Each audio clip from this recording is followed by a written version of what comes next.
Ό,τι από μένα είναι και θα είναι διαλεγμένα είναι αυταπάτη μες στις πλάσεις στην πλεκτάνη.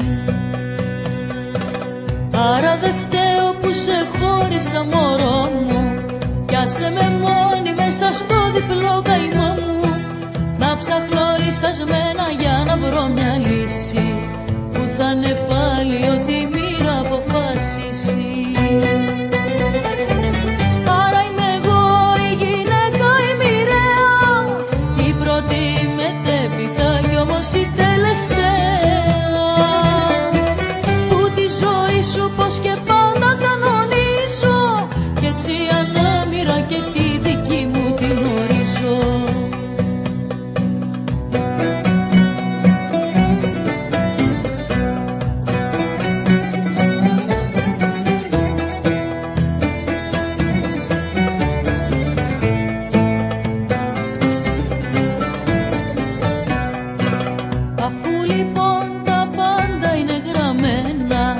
Θα κάνω ό,τι μου έρθει μέσα στο κεφάλι, θα κάνω πράγματα τρελά να ξαναβρω εσένα, ακόμα και να μπούμε δυο σε ένα μπουκάλι. Άρα δε φταίω που σε χώρισα μωρό μου κι άσε με μόνη μέσα στο διπλό καημό μου να ψάχνω λυσασμένα για να βρω μια λύση που θα είναι πάλι ό,τι